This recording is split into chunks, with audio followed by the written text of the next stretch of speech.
Hi, good evening. Welcome to Prime Time with Sylvia. And we have in our studio today two very outstanding individuals who have taken the world by storm. Now, Mr. Jesse Buff, who is an innovation and leadership expert and speaker. He's constantly consulted by the Fortune 500 and government agency across the globe, helping them to overcome their organizational and strategic people challenges. He grew two companies to a combined valuation of more than 200 million over a span of 8 years. And also we have Ms. Sunita Pong in the studio with us today, who is a social psychologist and strategic advisor. She has a deep understanding for human behavior and has also developed bespoke programs to help businesses worldwide. To date, she has already conducted 2,600 sessions and the number are still going on. Now, she is also a Continental Asia's only certified global deception detection expert. On my left over here, please give it up for Jessie and Sunita. Hello, Sylvia. It's so good to see you. Thank you for having us today. Thank you for coming on to my program. And, your credentials are so long. So bear with me. I've got to start off with a very long credentials for two of you, So sweet of you. Thank you. All right. Now, how's the circuit breakers measure been treating you so far? Well, it kind of feels a little bit like a loaded question. I think circuit breaker, it's affected all of us, personally, professionally as well. I think what's really important at the end of the day is to always try to find the silver lining to challenging situations. So even though it's been challenging in a number of ways, I think what has really helped us is we have kind of found a new rhythm professionally as well as personally and even socially. So I actually feel that even though it's been taxing times, challenging times, we've actually found a way to kind of bring out the best in ourselves during this period of time. How about you? So, continuing from what he said, circuit breaker was definitely a challenge for both of us. But I think the flip side of that feeling of anxiety with what's been happening and isolation, I credit those very things for being the triggers that actually led us to where we are right with you right now. Because I think it made us realize that there's so much that we would normally share with people face to face. And prior to circuit breaker, we had never been online. And so now I was like, Jesse, what about bringing what we share with people in person to online? And I guess that's the silver lining, which I think not only we are experiencing, but many people around the world are, that there is the opportunity to reflect on what we really want to do. So I think that has been the great thing about the circuit breaker. And also wanting to connect with people has just made us, like, for example, we haven't seen you for a while, and just doing this is amazing.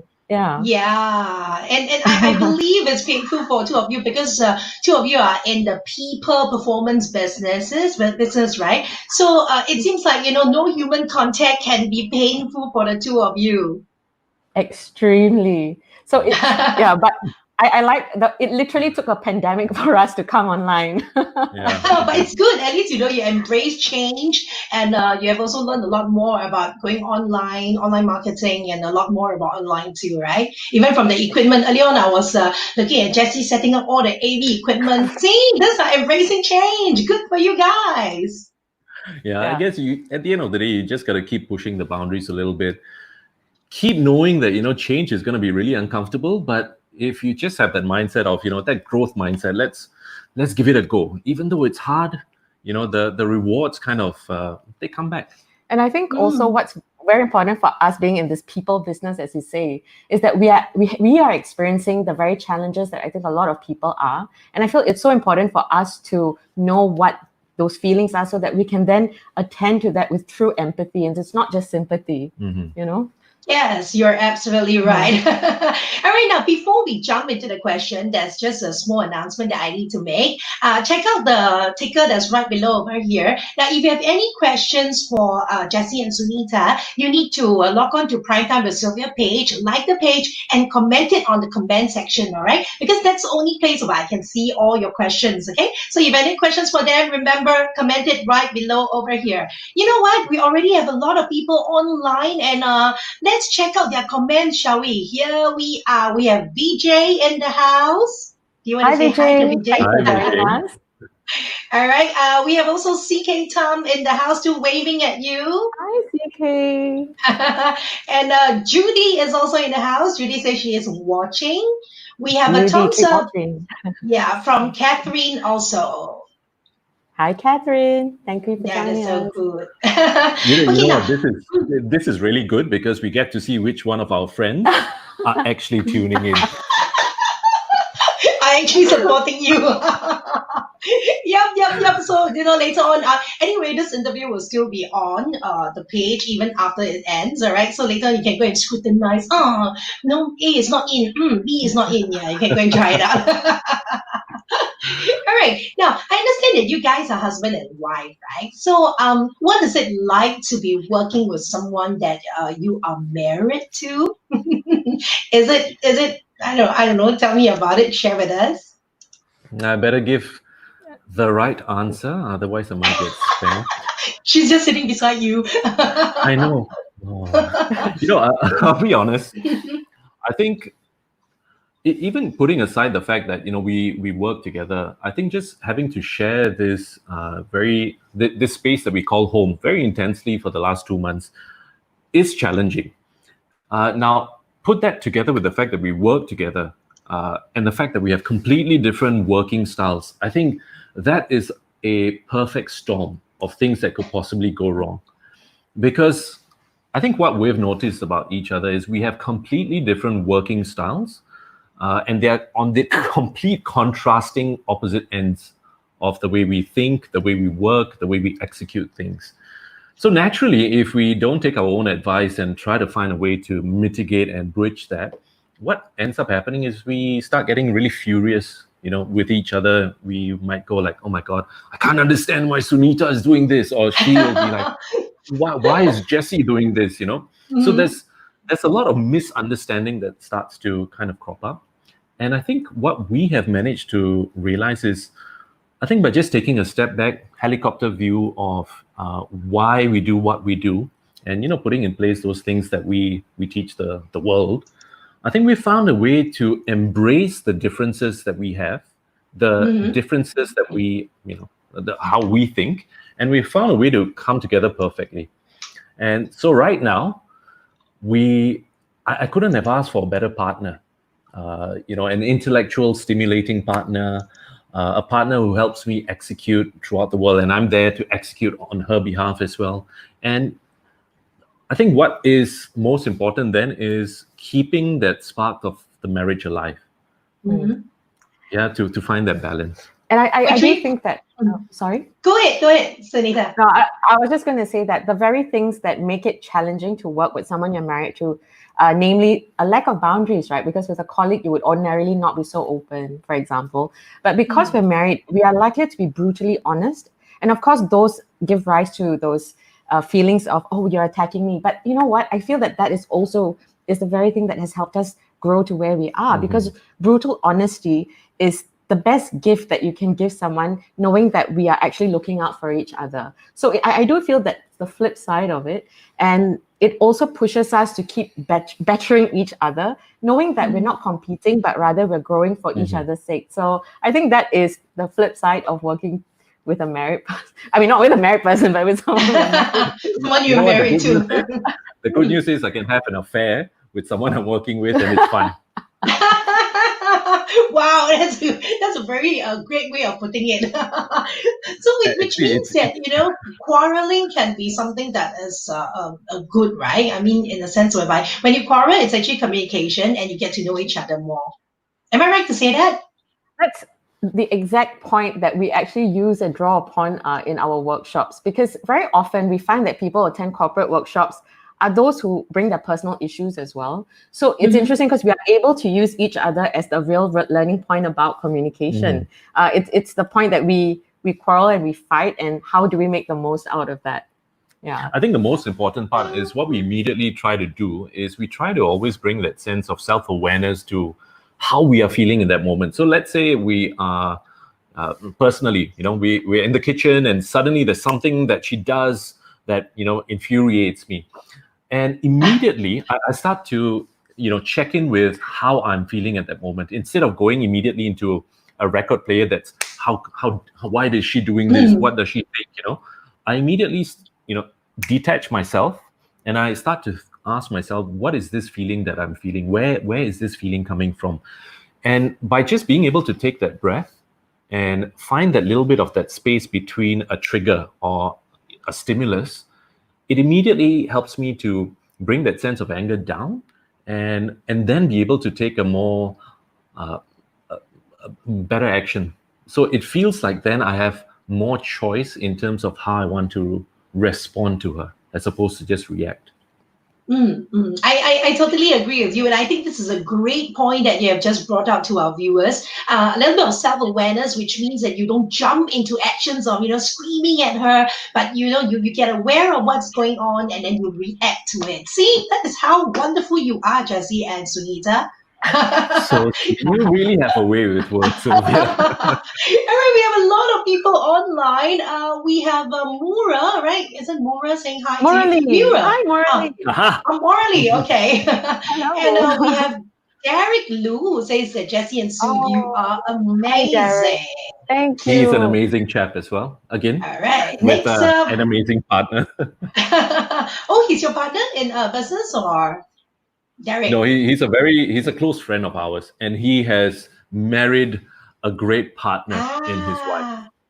Okay. So we have this Jeffrey, right? Jeffrey, did I pronounce the name wrongly? Yeah, couple Jeffrey. goals, hashtag, couple goals. All right. We Yeah. have Cassandra in the house. Hi, Cassandra. Oh, hi, Cassandra. Hi. We have Ooh. Harris also in the house. There you are. Seeing so many people support you. Isn't it awesome? It is. Right. It is. Putting the thread out was really good. I'm going to be watching. Yeah, we threaten our friends. This is going to be That is our friends. like a disclaimer, I'm watching you. This is fun. You guys are very fun. You All right. too. Sorry again. Oh, me too. No, Thank you. Okay, I have a question for Jessie. Jessie, how did you become an innovation and leadership expert or speaker? I think that's something that a lot of our viewers out there, they would like to find out more. Okay. Firstly, I don't think I am an expert in any one particular field, because while I have a lot of experience, I think, in leadership and innovation, I think the greatest thing to always remind myself that, and I have to keep doing that personally, is to remind myself that I don't know enough, and to always be on that quest of learning as much as I possibly can, and assimilating that knowledge and making sense out of it. So I don't think I'd call myself an innovation and leadership expert. I think I am a diligent student when it comes to those areas. But that being said, how do I end up speaking and consulting on these areas particularly? I think I could give you a long story of the genesis, but I think I'll give you maybe a snapshot. Okay. I think the key would be failing a lot. To keep failing and to keep trying, to keep failing and to keep trying. And I think that is the key thing that I've learned in my value system to be a leader and to be innovative. And if you look at innovation, it's all about trying different things, but it's not about trying different things just for the sake of it. It's doing a lot of experiments, small ones, to test it out, see how they go, and to really be okay with failure. And we've always heard about things like, it's okay to fail, but to actually go for the human psyche to actually go through something as traumatic as failure. And it's very hard for us to say, oh, you failed your exam, oh my God, don't worry, that's not so bad. There's something else in life that is more painful. I think everyone's pain can be very different. So a failure is whenever your goals are not met or if they don't kind of meet your expectations. And I think it's important for us to remember that every time we fail, we got to just keep standing up and trying again. So I think the short answer to that is, for me personally, what has helped me get there is a whole lot of experience in failure, a whole lot of experience in success in areas of business, in areas of people, leadership, and in coming up with innovative ideas. So by having that plethora of experiences combined, it puts me in a position where I can see patterns and trends very quickly and very easily, and I can give companies and clients kind of like a helicopter view of things and give them, the best way forward. Yeah. Okay, I hope so that you're helps. saying that you handle a lot of failures, but it seems I know your profile is very, very good. I mean, you might want to tell our viewers what kind of failures that you went through. All this while like for example, you have helped grew two companies to a combined valuation of more than 200 million over a span of only 8 years. I think that is very outstanding.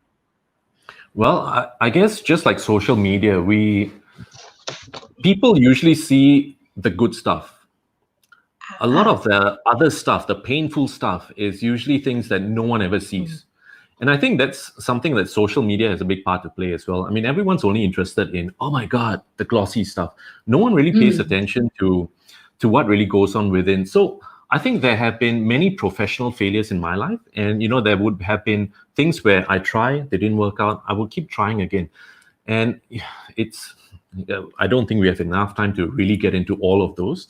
But I think when I also talk about failures, it would be, for example, even with clients, sometimes when we think about, look, how do we get an outcome that would best serve them?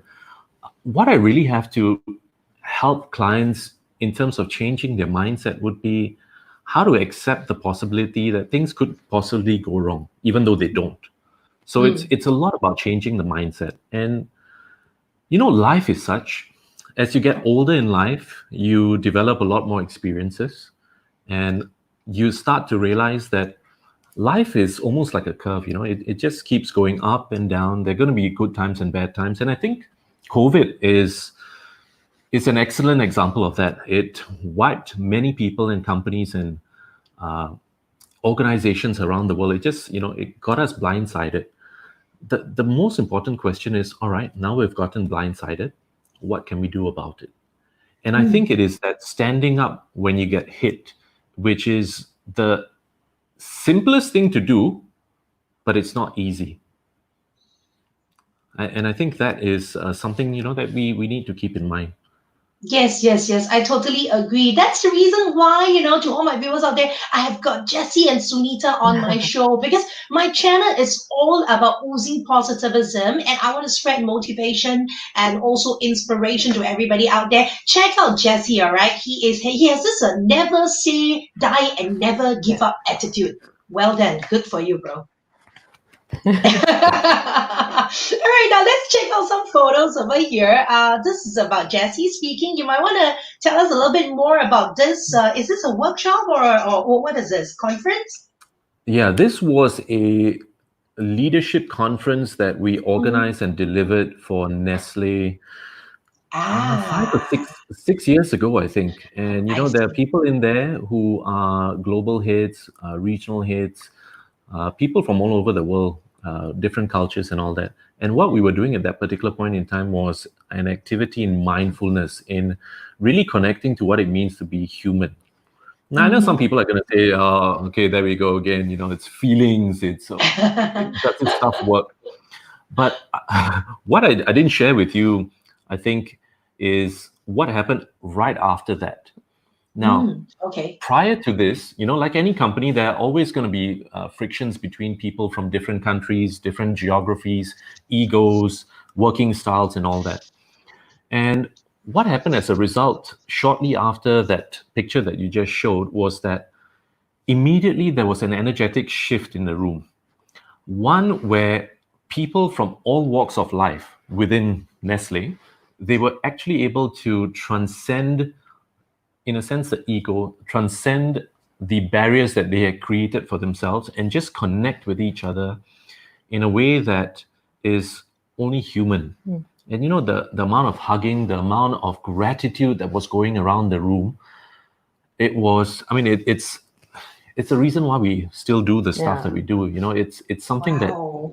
that really makes a difference. And even beyond the conference that we did, I mean, that was the reason they also kept calling us again the year after. It's because the work that we do doesn't only affect people professionally, but it really goes down in helping people rediscover what it means to be human. Because from that vantage point, or from that point of view, you suddenly realize that a lot of the misgivings or the challenges that we have with other people become very small. This is like a satisfaction in your job, right? I must say that. I mean, you help people. Yeah, exactly. I think that is the true value that we get back from the value that we give. That sense of knowing that we're making some sort of a difference in people's lives.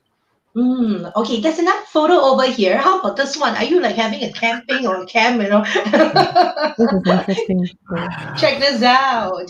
Oh my God, this I think this would have been the second. For the second. This might have been the second year that we did that conference for Nestle. So we created an entire theme for them that was about reaching the peak of a mountain. So we created a kind of a coaching culture where all the leaders could get together to climb Everest, so to speak. And Everest would be that big goal that they had for themselves. So that's why you see tents and all that at the back, because we were at base camp, which was that event that we created for them. It's just like when you climb Everest, for example, you've got to spend a fair bit of time at base camp to acclimatize yourself and to re-strategize before you take that precarious journey to the top.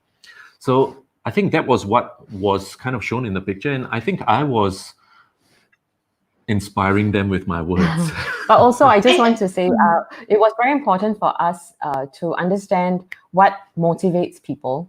And one of the reasons you see such an elaborate tentage setup, a lot was actually put into the budget for that, was because there's something called environmental psychology, where the way your environment is set up affects the way you feel. And I think a lot of people who are working from home may understand what I mean, So in order to shift our participants from a sense of, oh, this is just a boring corporate event, to an actual sense that they were at base camp preparing for a climb, we actually recreated the feel of a base camp replete with Tibetan flags, just to make them feel that they were back in the Himalayas.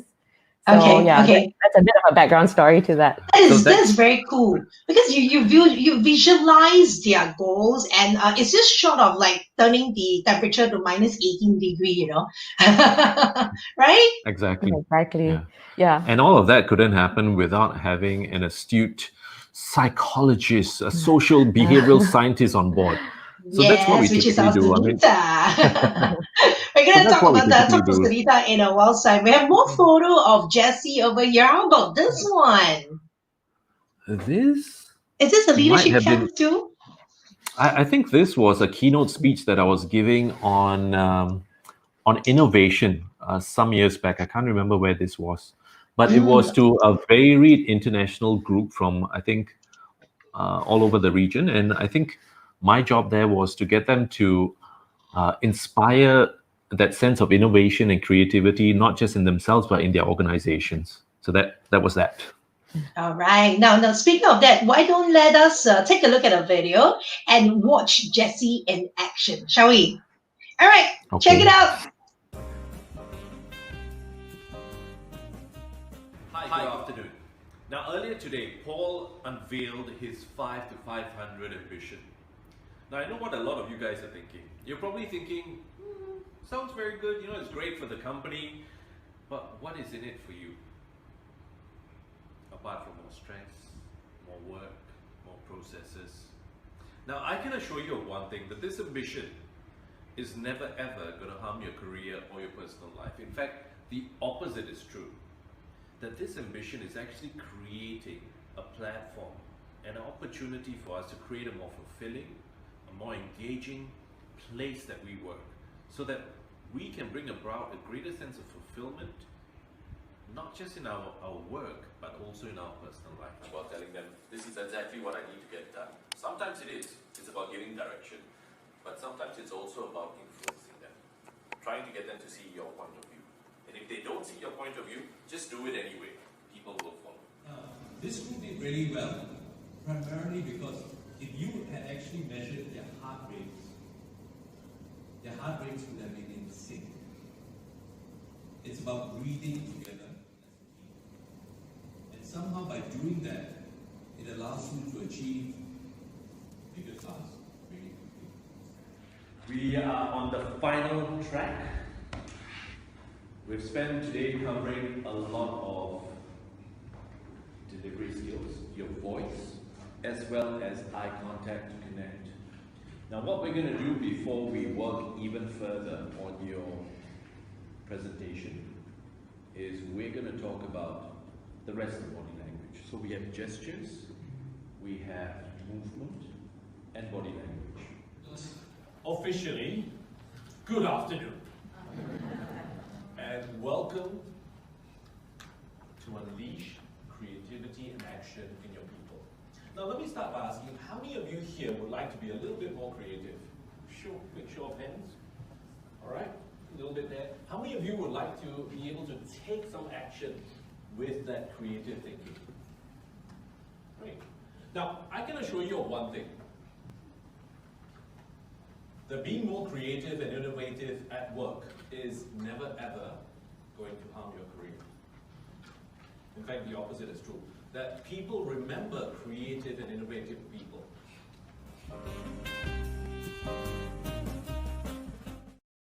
There you are. That will be our Jessie in action. In fact, you know what? I have so many showreel. I really can't squeeze every one of it within, that 3 to 4 minutes. So I pick up the few of it that I feel is quite cool. That was too long.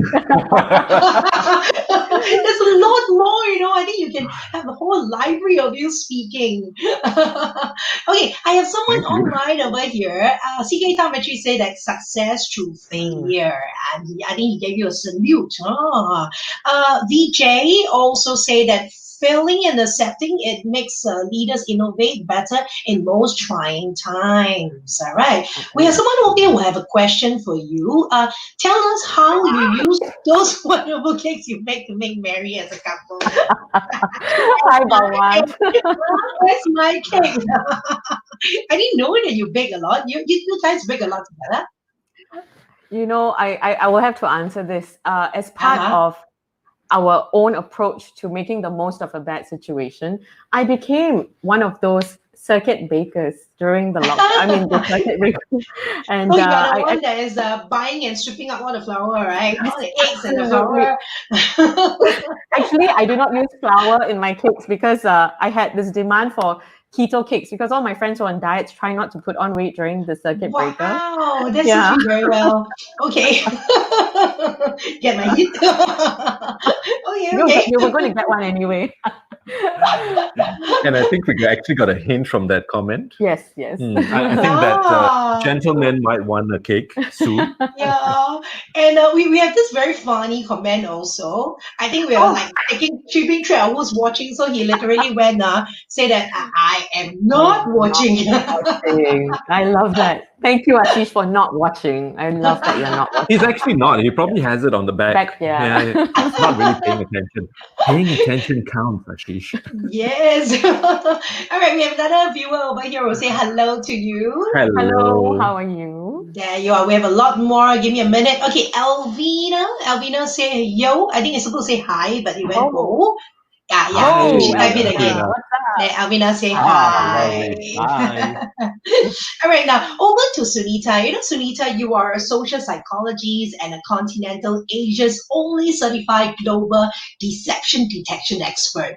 Can you tell us a little bit more about what is deception detection and how do you apply it to your work? Absolutely. So deception detection in its simplest form is actually lie detection. And what it actually is built upon is the fact that all human beings have 7 universal emotions. And yes, we actually do. It's a science. And it's a good opportunity for me to just put it out there that emotions are not fluff. It's not just something we feel. There is a whole science to emotions. And how that links to what I do, which is deception detection, essentially is that for each emotion that we feel as human beings, there are certain muscles that are activated in expressing that emotion. And for example, happiness, it's the easiest one to spot. It's with a smile. But if you really had to get down to it, there's a way to detect the muscles using my human eyes, which muscles are genuinely being activated. And in doing so, I can ascertain if the emotional expression that someone is showing is a real emotion or not. Now, when people lie, unfortunately, for those people who want to get away with it, the truth is that the time that it takes for the human brain to concoct and conjure a lie is much longer than the time it takes for muscles to automatically express that emotion. So, for example, so I'll just use the example of a child. If a child, for example, is saying she's actually happy, but she wants to pretend that she's not, she'll be like, "No, I'm not." You can just tell from the expression there's an incongruence between her expression and what she says. So, if I had to put it quite simply, deception detection for me, at least in my job, is detecting incongruence between what someone says, the words that they say, and with the emotional expressions that they leak. And the reason I say leak is because I'm trained to actually watch for those expressions in 1/24th of a second, which means that, so people can easily hide their expressions. If they're eating someone's food, they're like, "Oh, wow, it's nice," and I'm trained in I guess, in high stakes situation to be able to decipher that. And my goal is not to catch them out in a lie. It's rather to find out what the truth is so that I can help myself in our business or my clients achieve their goals, which I guess leads me to answering the next part of your question, which is how do I use this for work, correct? Correct. Yeah. So there are four main ways in which I do this. One is with individuals, private clients who contact me so that I can help them ascertain if someone that they are meeting in a professional sense. So I don't do marriages and affairs and stuff like that. Basically. So firstly, this is applied to all high stakes situations. And by that, I mean situations in which a lot of money or something important is going to be invested. So individuals, for example, would call me to help them ascertain if a real estate agent is withholding information about a property that's really going to cost them a lot of money. The second kind of area that I use this for is with companies, for example, who, especially CEOs, who need insights into what the employees are really feeling. And so I often go in as a mole and I get a good read on, from their body language and the facial expressions when they're announcing a new initiative or a change. And I actually just feed that information back to the CEO and tell him, look, this is how they're really feeling. Then it's just that they don't want to tell you because they're afraid they're going to lose their jobs. So I think this would be a better strategy. And then that's where Jessie comes in, and we actually proceed to roll out those new initiatives based on what I've observed from their employees. So that's the second one. The third one would be from, I think this may come as no surprise, from venture capitalists and private equity firms. Their job literally is to invest hundreds and millions of dollars into individuals who are pitching an idea to them that could possibly make them a lot of money. And you can imagine that they don't have much time to suss out a person's true intentions. So that is another area that I'm often called in for, to see how, I guess, reliable and valid the information is when someone is talking about their idea. And I think the last one applies to our business directly, like when we do coaching and training. Firstly, we do negotiation skills. Like we train people in that, and we also engage in negotiations. So it's very handy, to say the least, to be able to tell people's honest emotions when we are talking about a budget. That it's very easy for me to ascertain if they really are okay with that, or we could go lower or higher. So it does give us a bit of an edge, and that's a skill that we teach to people. But I think the most important way that I actually use this is when we are actually coaching and teaching people in our class. I have a scan all the time. I scan their body language and the expressions to see if the information that we're sharing is being received in the way in which it was intended. And this is so that we can keep adapting and curating our lectures or our courses on the go, so that we can maximize the impact. So it's constantly curated. And, we have to understand that the stuff that we do are soft skills. It attends to very deep stuff. It's about how we feel and how we think. So I think I have to be very cognizant of the fact that there are some people who might be triggered. And I have to make sure that they feel safe, that psychologically they feel safe, they're in a safe place, and they know that we can handle that. So that is basically the last way in which I apply deception detection. So it's not all about catching people out. I would say it's more about being aware of how people are truly feeling, so I can manage that better. Wow, I'm impressed, Jesse is like having a human lie detector everywhere he goes. Suddenly you sound like a Bond girl, like James Bond, like that.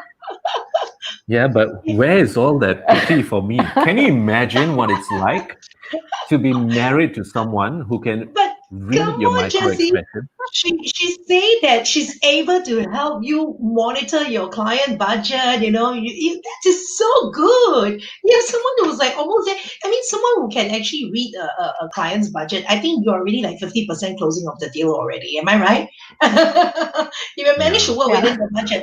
Yeah, and I have a question for you, Sunita. Earlier on you were saying that there are companies that will announce initiative and you're going as a mole to check out their expression to see whether are they really receptive to it. So how do you watch them if it's a big group of people? Do you like sit right in front with the CEO or sit right behind, or how do you watch so many people at one go? Okay, that's a really great question. So firstly, I have to establish myself as someone who's just his secretary. So I honestly, yes. And with gender stereotypes, I suppose it's easy. It makes it easier. I walk in there and I take notes and I keep quiet. And I am often not introduced at the start. Yeah. So I'm not introduced to the audience as being a part of the company that's hired. And what I often do is I actually sit behind while people are. And I know you might be thinking, why behind? Because, very often I can't see the face. That's because when people don't think they're being watched, it's very easy for me to look at their body language that is outside the window of expression. I like to call that. A lot of people may not know this, but the easiest way to tell someone's uncomfortable is by watching their feet and their legs. So I actually do that at the start.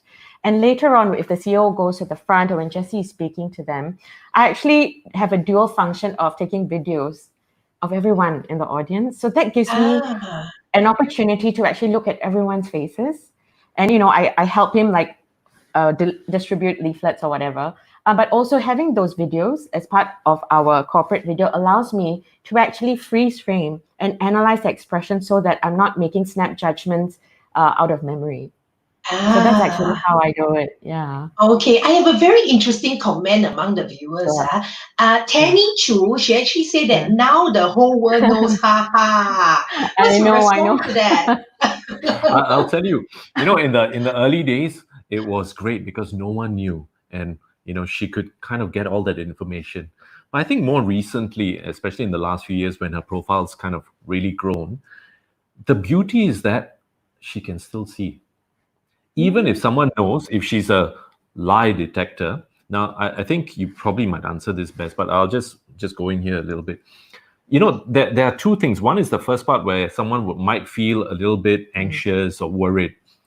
But at the same time, she has this way of making people feel very comfortable very quickly. And I think it's a skill that she has with people. And the second thing is, even if a person knows that she's a lie detector, human lie detector, it's still impossible for them to betray how they truly feel or to hide their emotions. Yes, so I totally agree. It's actually still become quite easy for you still. And also, I do want to put it out there that I don't lead them on all the way. When it comes towards the end of whatever program we are doing or we were delivered to help with, I actually do then announce, he does then introduce me as being the business partner. And then I tell them what I do. Because I think it's fair it's fair for them to know what was happening. But I do want to be very honest. And I say, look, this was my role. And I feel that a lot of you had grievances. And I want you to know that they were heard. And I'm not here to I don't know the term for it. Like I think in Singlish it's picha lobang or something, pauto Yeah. on them. But my goal is to actually make sure that their deepest fears and worries are heard by someone who can do something about it. But yes, to Tammy's point, yes, now my cover is blown. I probably have to dye my hair and wear glasses. Yeah. You gotta have a different identity every time you work. All right, we Born have girl. another comment over here. Siwa, is that Siwa, right? Say proud of you both. Thank you So so sweet much. of him. Thank you. He's a Yes. national marathoner. Wow, all right. And we have this also. We have, who's this? Kiva? Did I pronounce him rightly? Say hi, Kiva. waving at you. Hi. Okay. Thank you, And darling. TK Tom actually say, so good judgment and wisdom. So sweet. Thank you. All right. Right now, why don't we just talk a little bit more about your company? I believe that you're the founder of Project Renaissance, the people performance company, right?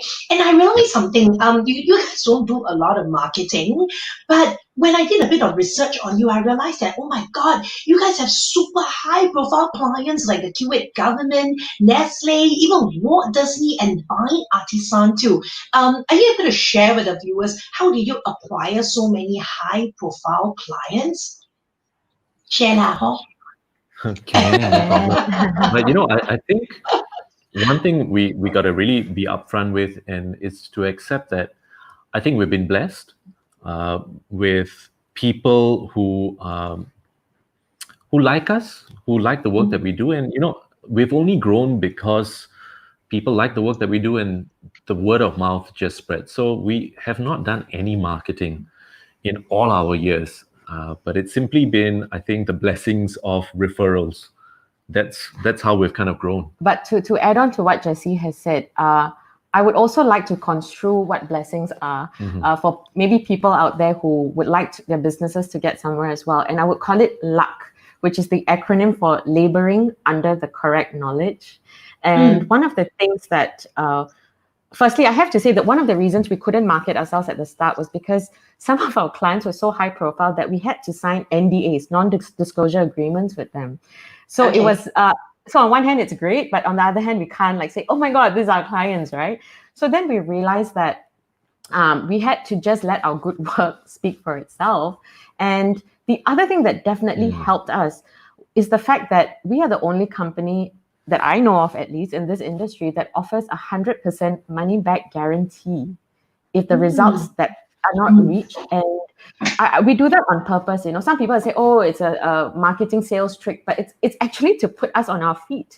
Because imagine if we did all that work and the client wanted money back, so we would lose out. So there's a dual purpose for that. It's to inspire confidence in the client, but also for us to keep pushing ourselves to that. And I think when people hear that we have a money back guarantee, they're like, wow, these guys are really serious about it.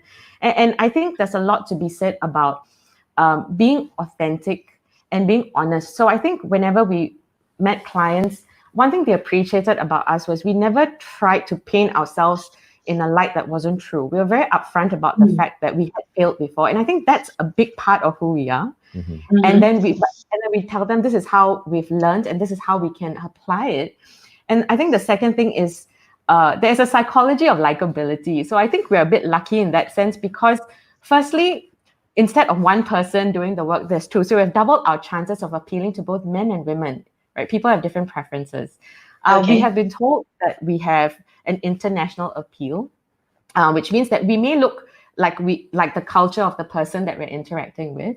And I think the other thing that works for me is that 我可以讲华文，因为我是混血， which means that I can speak Mandarin because I'm half Chinese, and that immediately endears myself to the majority of the population in Singapore, at least, and that's the Chinese, So I think, and you just answered a question that Tammy have just asked you. The question just came in. How do you make them feel comfortable around you? Okay, come continue, Sunita. Tammy, Sunita is answering your question now.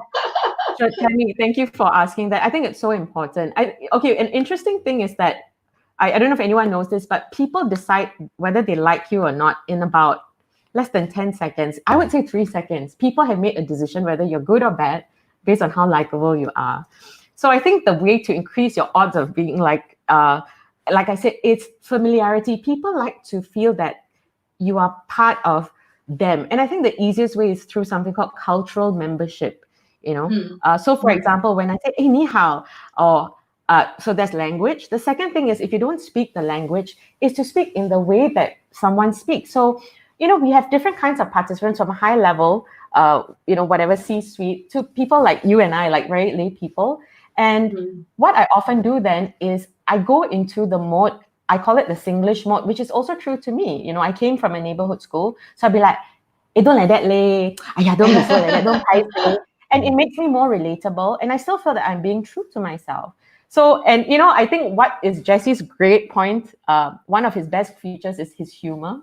And he just makes I thought it was my dashing good looks. Okay, that too, and his humility. I love the way you say, okay, that too. No, but yeah, I think the easiest way to diffuse a very tense environment, or people, and I will say that I find that people, when they first meet us, it's natural to feel like, oh, who are these guys? I don't know what they're doing. So Jesse always opens with a joke, something that makes them laugh. You're right. It's like earlier on, before we start the show, Jessie also opened up with a very cozy joke too. He made me feel very comfortable immediately. I'm sure he made all the viewers feel very comfortable immediately. You want to add on something, Jessie? Go ahead. Yeah, I think a lot of the work that we do ends up being strategic interventions into companies. So a lot of times we are thrust into a situation where it's high stakes, high egos. There are a lot of clashing viewpoints. And here comes an absolute stranger. You have to be very careful to, do not take what I think we just said about, just crack a joke. Because cracking a certain kind of joke in a certain way might actually make your chances of connecting with people even worse. So you really have to be careful with ascertaining who your audience is, what's really important to them. And I think what I do that kind of helps is, I don't always open with a joke. Sometimes in some strategic interventions, I have to take on the collective energy, the vibe of the group that I'm interacting with. So sometimes if it's tense energy, between different parties, I have to come up immediately first with that kind of tense energy. And I think it's something that I've kind of learned over the years, trial and tested. And when I kind of match the energy of the room, I realize after a while when we suddenly feel like we're in sync. Okay, let's say angry person. If I also bring on that sense of like, there's a bit of anger in me, I immediately get membership into that group. And then what I do is I slowly lead them out of that anger by changing how I stand, how I speak, and the kind of things that I talk about. So I don't think there's a cut and dry method. I think the first thing that really helps in immediately connecting with people, I think one, it's eye contact, and it has to be genuine eye contact. Sometimes I think back to the time whenever you met someone for the first time.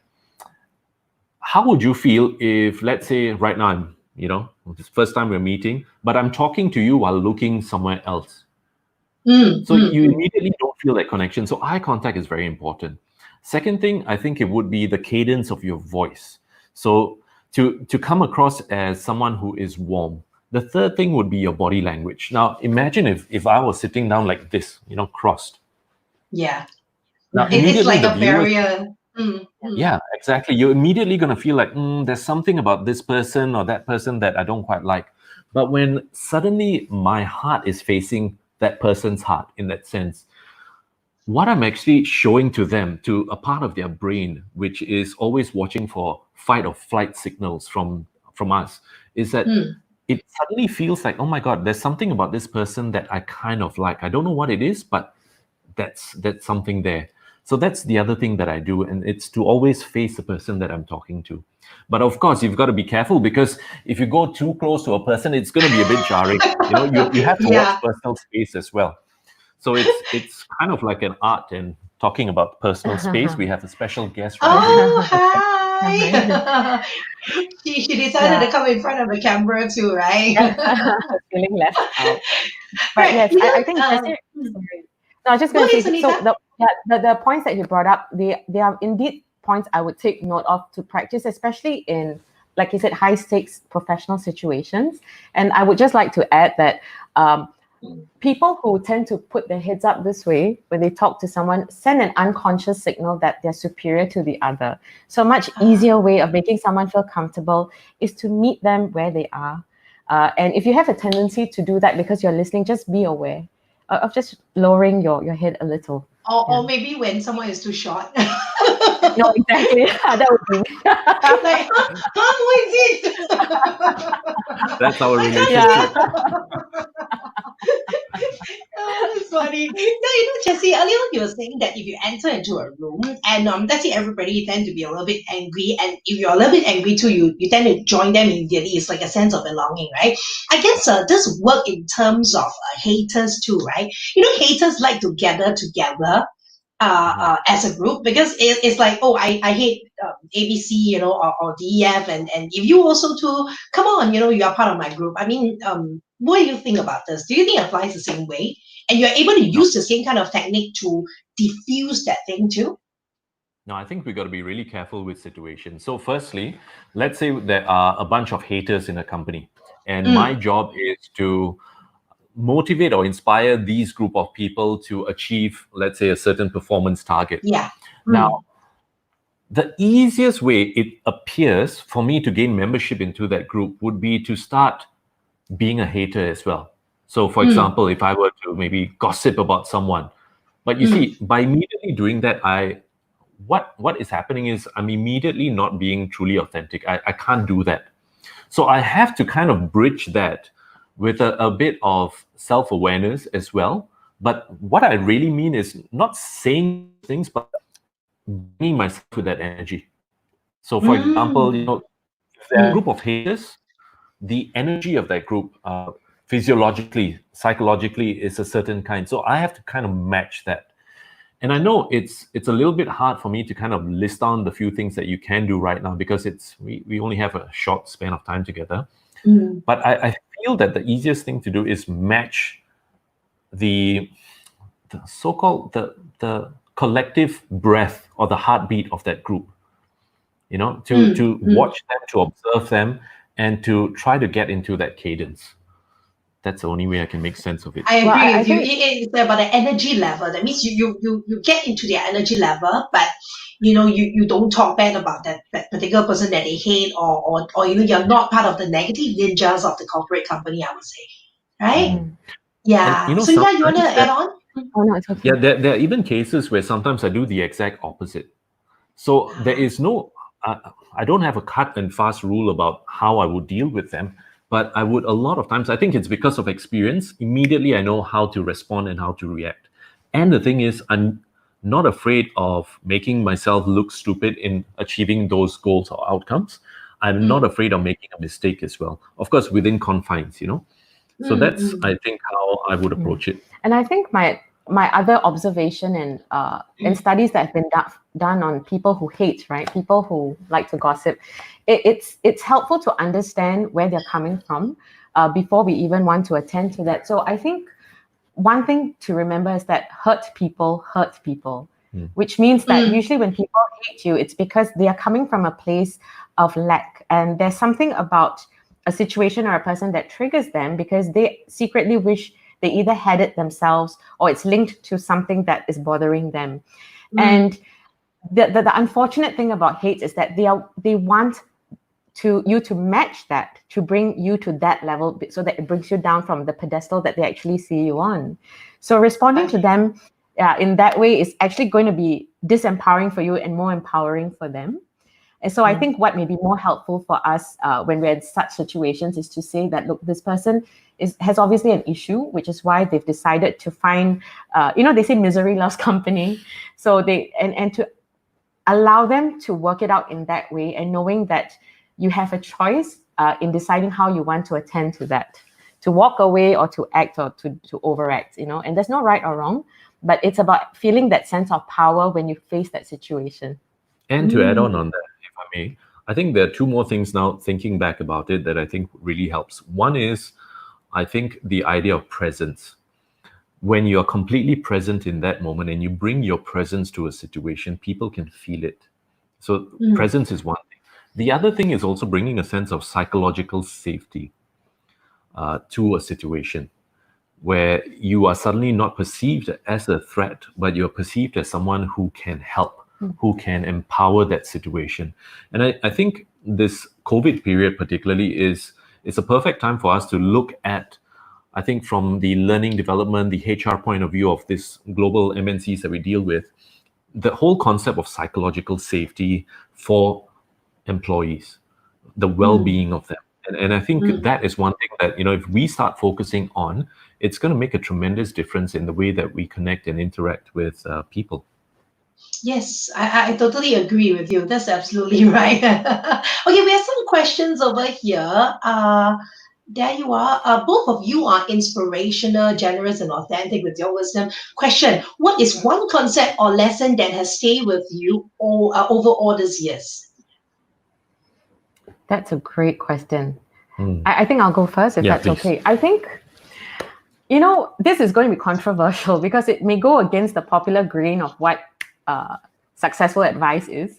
I have learned with all the clients that we've interacted with that the best thing you can do in moments of doubt is to be true and honest with yourself about how you're managing that, and to share that doubt with the person that you're with. Because I feel that trying to appear to be something that you're not, and this applies to professional situations as well. I know some people might say, no, you always need to know like you have the answer, but there is some, people can see right through that. So, and it's interesting because I find that when that has been taught to people and they've practiced that, being vulnerable has actually helped them feel safe, knowing that they can express themselves in a healthy way and get over it, as opposed to always pretending that I know this, I've got the answer. Because after a while, there's a sense of fatigue of trying, it's like imposter syndrome, trying to be something that you're not. So that is the one lesson that has stayed with me, because I find that has always brought me growth. And for situations that didn't go so well with such honesty, I felt that those were lessons in itself. But there's been more positive than negative just by being honest and vulnerable. So it's like just like what the old saying always go, when you follow your heart, you will never go wrong, right? Yes. And yes, exactly. I do feel to do that and to do it in a very gentle way. Yeah. Okay. Do you have anything to add on, Jesse? If not, we'll move on to the next question. It's a very deep question that I would love to answer, but it also gave me some time to think. And I think probably, the greatest concept or lesson that has stayed with me is something that has come into my life through my family from the age of 12 or 13. So many, many years ago. And I think it's that concept of meditation, of going inward. And through that process, I think it's become a very existential concept for me. The whole idea that at the end of the day, we are all in this by ourselves. We are alone. We come alone, we leave alone. Now, even though we have people, my soulmate, my little soulmate daughter here, that give us such meaning and joy in life, I think the most important journey that we can take is one where we get reacquainted with who we are deep inside. And I think it's the shortest journey that we ever have to take, but it's also the one that's the most profound and the one that takes us the longest. So that would be the concept of ultimately getting to know yourself as much as possible. Be truthful to yourself, right? That's the main thing. For laymen like us, it's like, okay, just be truthful to ourselves. Be truthful, but also understand that, as time goes along, you're peeling an onion. There are going to be times where you're going to suddenly realize that, things have changed over time as well. So I think it's that be authentic, but also start to realize and start to be your own best friend. I think that's my concept. Be your own best friend. Okay, and I just have to add, I'm sorry. When he said that, today I told him, I said that one of my biggest takeaways from this year in terms of a concept was this famous saying, so I'm going to just paraphrase it, which is you cannot solve a problem with the very same mind that created it. So that concept basically has made me realize that if you have a problem you're struggling with, professionally or personally, sometimes the best solutions are going to come from another source that you may not have consulted to begin with. Yeah, yeah. And can I actually say that is about viewing the glass half full or half empty? Does it apply over here? It's just like what you have said. You cannot solve the same problem with the same mindset, right? Did you say that? Yeah. So it's the same thing. If you were to change your mindset, which means viewing the glass half full rather than half empty, that's when maybe you will have another ways of settling the problem. Absolutely. I think to your point, that's a very good example. It's also useful to view the glass as both full and both half empty, I mean, to simultaneously say it could be one or the other, so that you have this full view of describing something as a situation instead of a perception. So yes, you're right. It's about the way you reframe things. So in psychology, we call that reframing. And it's something that's very important to do for resilience. For example, I think a lot of people in this COVID period have found that in order to reframe what has been a very challenging experience as an opportunity to go within, to connect with loved ones or to cook or to bake, for example. So yes, that's a very good example that you've used. Just a layman example. All right, we have another question. Going on that point, it's also key to not just see the glass as half full, half empty in mindset as well, but it's also to realize at the end of the day that sometimes reaching out and asking for help is something that we need to do a little bit more. All of us. Yes, that even has helped me, reaching out for help. So I totally agree. Yeah, just a famous saying, ask and you'll be given. You never know, just try. Right? I always wanted to get Jessie and Sunita out on my show. I don't dare to ask you. So I was like so worried about rejection until one day I just texted Sunita and are you okay to be my featured guest? Sunita, yeah, why not? There, ask and you'll be given. Exactly.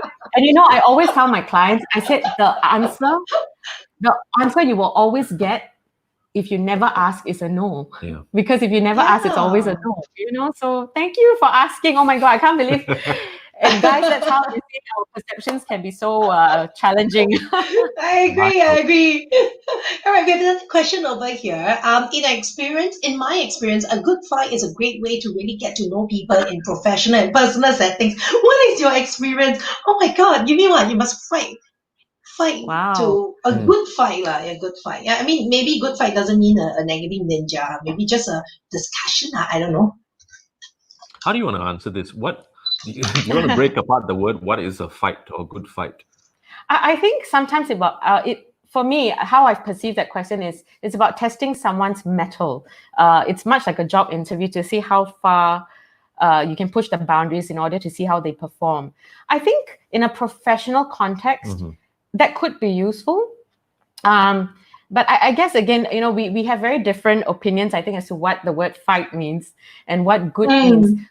So I think apart from a professional setting, in a personal setting, my personal opinion is that's going to be a very sensitive and challenging topic, because there are some people who feel that if you're worth the fight, that they're going to fight for that relationship to continue.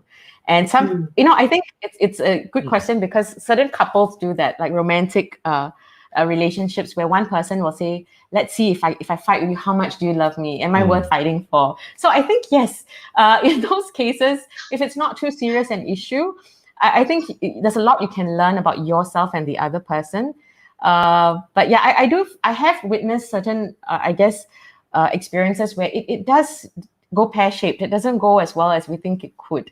What do you think? I think on another point of view, a good fight, if I were to see a good fight as a challenging situation between people who know each other, I think it could actually be something that's really good, because it's only during challenging times do you rediscover who you are, how do you respond to different stimuli and different things. So let's take COVID, for example. Many of us have had our habits and the way that we do things that are very natural, that have been stopped, have been curtailed. So immediately now we are unable to do those things that we have taken for granted. So we feel pain, we feel that sense of, oh, something's not quite right. So what do we then do? So we have a couple of choices here. And sometimes things can go really bad. Some of us, without the right help, support structure, you go down the downward spiral of anxiety, depression, sadness, and all those feelings. But for some of us, if you learn to start looking at these obstacles, these challenges, as something that will help you discover yourself, it ends up being the most, the greatest thing that could possibly happen. In fact, if I were to look at my life, the greatest growth that I've had mentally, spiritually, and even psychologically always happened after something like a good fight, a challenging situation, an obstacle. So imagine if I could kind of get those kind of breakthroughs, and I would call them quantum breakthroughs because they are of a magnitude from the way I would see things previously. Suddenly now what I realize is I kind of look forward for challenging situations, but at the same time, I'm not going out there looking for, come on, let's give it a go. Yep. Yep. I have know. that sense of, let the terrible things happen. I know through experience, I've gone through bad things. I can deal with them. Now let's see how I can best reveal myself as a result of that. So I think if we can start looking at fights or challenging situations between people and groups of people as a way for us to discover what it is that we are fighting against, and usually it's always a reflection of ourselves. It's a concept of if I see you as such an angry person who's doing something wrong, I can only see that if there's a part of me that sees that in myself. So it helps me discover more about myself than actually it does the other person. And by discovering that, I realize it gives me, it's like a computer game. I go level up. I learn more about myself. And I guess just to add to that, if there are people out there whose first instinct is to say, oh my God, I don't want to get into a conflict, or they're conflict avoidant, but it keeps happening, then drawing upon his point is to try to gamify it. Is to try to see it as a personal challenge for yourself, to see how you can grow from that experience and what you can learn about yourself, and see it as a challenge to become the bigger, better, wiser person in these good fights, instead of just reacting and matching such anger, for example. Exactly. Yes. That means there's a takeaway from every fight that we go into, whether it's a good fight or a bad fight. Right? There's always something that we take away from it and we learn from it, right? That's what you were trying to say, right? That's great. I hope we have answered Belwan's question. We have another question over here that says, how do we deal with situations where more than one person in the department or company have the demand of power? What is the best way to deal with such conflicts? Okay. More than one people fighting for power. What's the best way to deal with? I think I don't have enough information with regards to that. So any advice or any sense of strategy that I give with regards to that question may not be accurate, but I can only share it in terms of, let's say, experiences that we've seen in other companies as well. So one where, let's say, there are two heads of departments who are kind of at loggerheads, and please do interrupt me and if I'm going off topic. Two people from two different departments, they are the senior leaders there, and they're having a little bit of conflict. Now, how do you deal with such conflict? I think it's to firstly accept that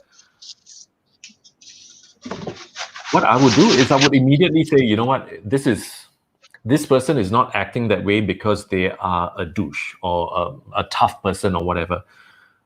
People react in certain ways because there is a part of them that feels threatened, that is unable to deal with a certain sense of vulnerability.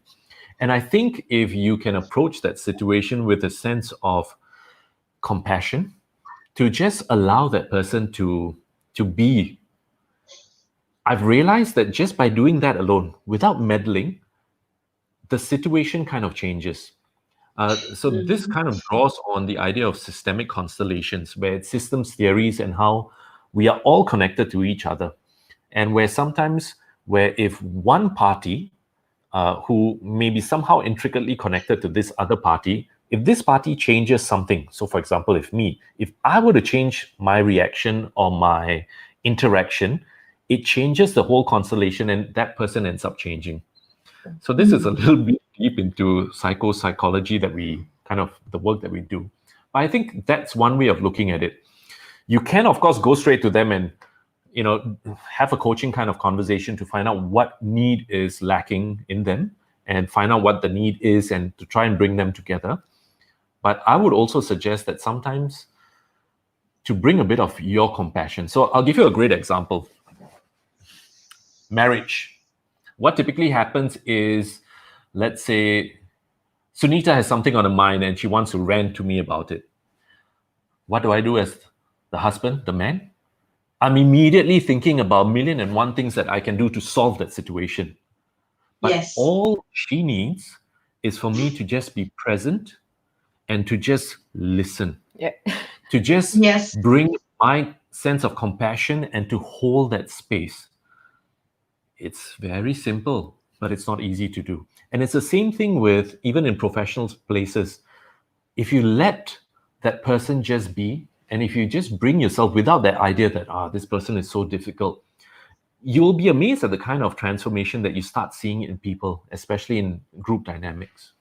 And I think I just want to add that, again, because I'm not sure of the exact situation, power play can sometimes be, it's just a different form of bullying. So if you find yourself in a situation where you are being bullied, I think that the best thing to do is literally to start finding ways that you can stand up for yourself without crossing a professional boundary. And I think that leads to my next point, which is if you really have to manage a conflict between people who feel that they need to assert their power over you, the best way to address the situation is not to tell them how their actions are wrong, or it's not to describe their character, it's to describe the situation. And it's to say, when this and this happened at that time, I was unable to respond in the way I felt I should because I couldn't feel safe. I didn't feel like I was being heard. It's to turn it back into a very objective situation. And very often that takes the trigger away from someone in power who's looking for a fight often, because it's the only way for them to feel a bit more powerful. So that's the only thing I would add to that. I hope that was helpful. Yes, that's great. I think I hope we've answered Rick's question over there. Okay, now I you know what happened? I feel that if you want to know more about it, you want to know more about the answers to that question, I guess Jessie and Sunita, they will need more information before they can actually comment more on it, right? So you know what? There you are. Check out their website over here. Project Renaissance, the people performance company, and their website is very easy to remember. Even if I've take away the ticker in a while's time, it's just www.pr.sg. PR stands for Project Renaissance. There you are, very easy. You gotta pay, when you look for them. Only on Prime Time, Sylvia, you don't need to. Right now, coming back, earlier on we were talking about all your high-profile clients. I understand that Kuwait's government have sent you an invitation to deliver innovation training to them. How do you feel about this? I mean, aren't you honored about it? There you are. Oh, completely. I think.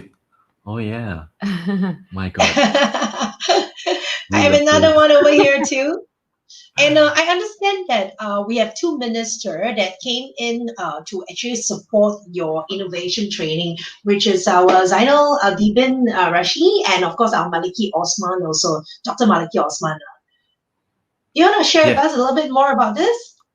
Yeah, sure. I think this happened 3 years ago. We were first contacted, I think, through, again, an introduction through a dear friend who introduced us to an innovation guru in the States. And, we started to have a great relationship. And we got introduced then to the Kuwait government who wanted, Kuwait is a country that is so oil rich, but they also have that foresight of what do we do one day when oil runs out? How do we pivot our people?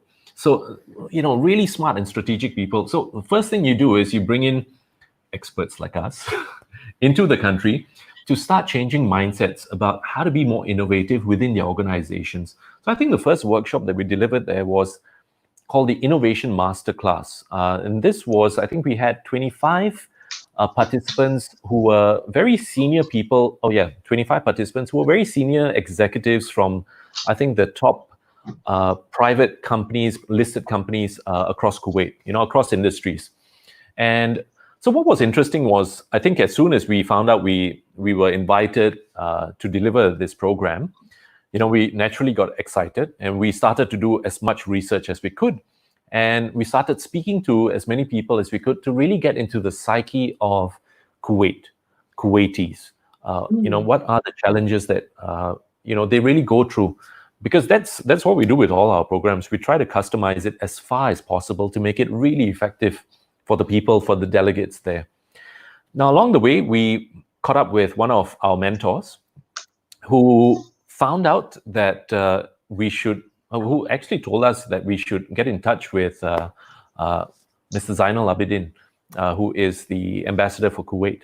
And immediately right after that, we kind of got introduced, we met up with them.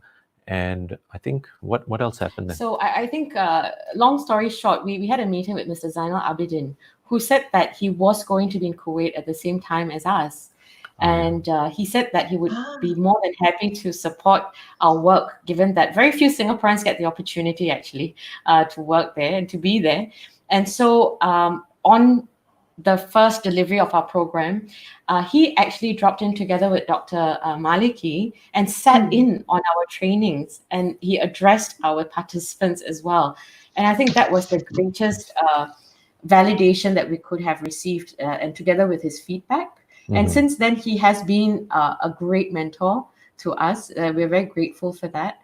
And I think to have a validation from someone who's the breadth of experience as they have, it just makes us want to do better. Yeah. Yes, okay. I guess a lot of my viewers are very curious, how do you all conduct workshops and how do you conduct keynote speeches, I have a video to show. This is actually the Nestle project that you have. Shall we take a look at it? Okay, sure. Sounds good.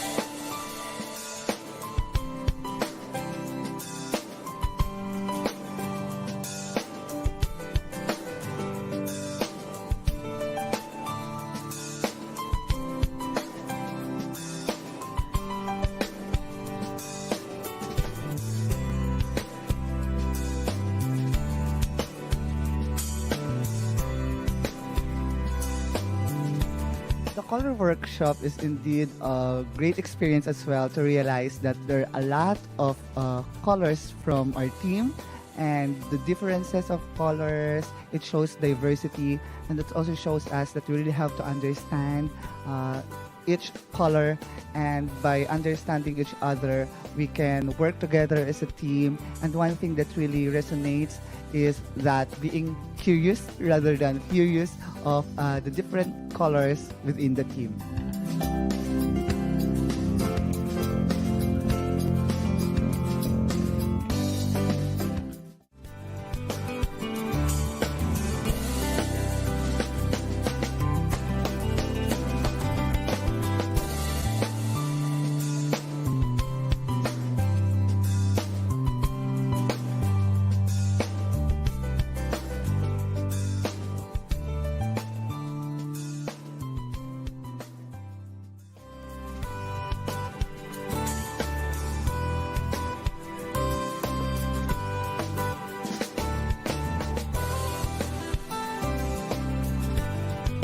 The last 3.5 days has been full of collaboration, teamwork, and getting ready to go back on Monday to face the competition.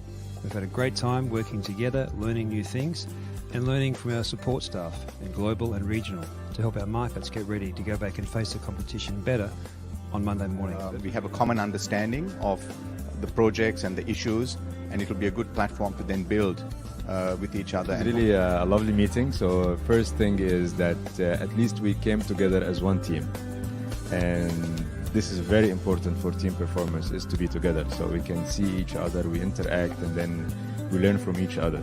This is definitely the biggest takeout of the meeting. And I think what's made it specifically memorable for me is to get to meet the people beyond the CBMs. It's the first time that I've got to meet the salespeople and the marketing people at a market level, and it makes such a difference. It just brings a completely different dimension. I think there's been a good spirit in the meeting, and this will help us to take the momentum forward in a much more positive way than perhaps we would not have achieved if it was not a meeting like this.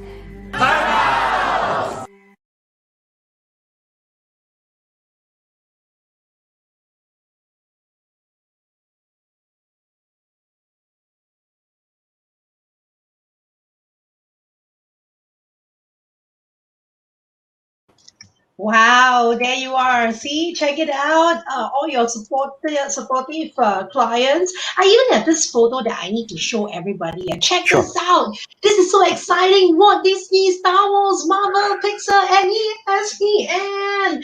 Are these all your clients too? Yep. Wow. And you I have think a the whole... greatest blessing to realize from this is that Walt Disney, the group, they are the largest storytellers in the world, and yet because they are always so driven about innovating and becoming even better, they called us in to do a program on storytelling for them. So yeah. Wow. And we also have ANZ, which is also your client. You did a video for them, right? Yeah, we had to do a lot of micro-learning videos for their private bankers. So that was an interesting project a number of years back as well. Yeah. And also there you are, all your loyal supporters over here. Yeah. They are. Do you Yes, want to very like tell us the viewers a little bit more about them? I mean, one or two of your loyal supporters. Well, I think we have a lot of loyal supporters. So maybe we'll just go very quickly. Top left is Dr. Maliki. I think this was at the Kuwaiti diplomatic function. I think in the middle, we have the senior global head of customer care for Nestle. Then after that, we also had the global head of HR from Nestle Health Science. And then at the bottom, everyone knows Google. And the Googles, there was a guy there who's called the Jolly Good Fellow of Google, Chad Ming. He's right there as well. We've got the diplomat in the middle as well. I think the ambassador of Kuwait to Singapore. And of course, another friend who we ran into, who is the CEO now of the Search Inside Yourself Leadership Institute. So I think these are just some of good friends, clients who have become good friends over the years. That's why you see Project Renaissance, the people performance company. So you guys, you want to find out a little bit more. Once again, it's over here. All right, do give them a call. There you are. And of course, before we go, right, Jessie and Sunita, there's another last question I need to ask. How do you think viewers can overcome their business challenges during this tough time? Okay, this is a loaded question. But I'll try to be as succinct as I possibly can. Okay. Business challenges during this time. I think there would be three groups of people that we can address. One would be senior leaders of MNCs. Then we have the management teams of SMEs. And then after that, employees who work in companies. So I think firstly, as a leader in a MNC, I think the first thing you need to understand that there are a lot of things that are going to be out of your control. The greatest thing you can possibly do is to bring that sense of presence and psychological safety to your team. Because at the end of the day, people are going to be your greatest resource, and they have been our greatest resource. So you have to look after people. What does looking after people really mean? I think it's about giving them the space to thrive, giving them whatever support they need, and to actually listen to people. I think that could make a huge difference. Now, of course, there are a whole list of other things that you can do in terms of business, improving business. I think what really stands out for me is bringing a bit more innovation into your business, into the way you think. And what innovation really means is that, like what Sunita said, use a different brain than the one that's caused these problems. So try to think out of the box. And again, it's a phrase that has been overused, but there's a lot of merit to it if we go deeper into it. So I would say test out as many ideas as you possibly can, however ridiculous they might be from a business point of view, and do a lot of experiments, do a lot of tests, and try to get results, data that you can from it. And sometimes a lot of these results that you're going to get might actually surprise you. So I think two things that would really help is one, psychological safety for your teams. Secondly is try to be a bit more innovative in terms of what are the other things that you possibly can do. And sometimes the solutions and ideas that might actually work are actually ideas that we would never even consider or think of. And I think to add on to that, it's just very important for businesses right now who have been hit by COVID to remember that their product or service that they're offering is actually not just a product or service. You're selling something that attends to a person's emotion. Customers buy something that gives them happiness. So you're selling them happiness, and this is something I tell our customers. So if you have been unable to sell your product or service in the way that you have, I would suggest really thinking about how you can pivot or segue into something different entirely that still gives your customer the same feeling that they had when they bought your original product and service. And of course, that requires a bit of innovation. But I think it's to remember that the business of buying and selling, it's emotional. Very rarely do we make purchases based on logic alone. So it's to capitalize on that. And I think before you can even do that, make sure you take care of your own emotional challenges first. And once you feel that you can manage that, go in with that more positive mindset into then how you can expand your business. So for example, some makeup companies decided to manufacture hand sanitizers because it fulfilled a need. It fulfilled the need for safety, the emotional need for feeling safe and not frightened, for example. So yeah, that's just my 2 cents worth. And I think the other key point that I can also share for business owners is it's sometimes to look at and to ask yourself, what is the worst that could possibly happen? And sometimes by confronting a possibility that is scary, writing it down, it actually helps us detach from the worry and anxiety of that thing possibly happening. So I've personally found that as well, in challenging situations where there are environmental changes and business changes at play, what really helps is, all right, look, there are a lot of things out of my control. What is the worst that can possibly happen? And I write them down and I acknowledge that this is the worst.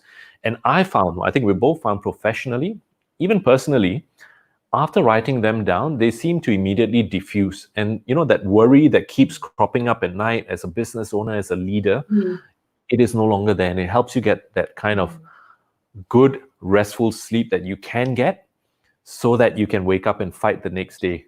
And that kind of process, this kind of starts the ball rolling for you to bring all of yourself to fight the challenges that face the business. I agree.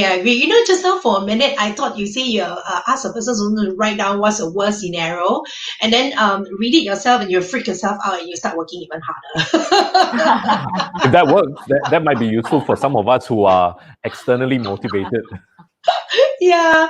All right. Thank you very much for joining us on Prime Time with Sylvia. And once again, to all my viewers out there, if you want to find out more from Jessie and Sunita, or if you want to engage their service, do check out their website, which is right below over here. Their profile is really good. All right. Look at the clients that they have. So if you have any problem with your people in your organization, you might want to give them a call. Consultation is free, right?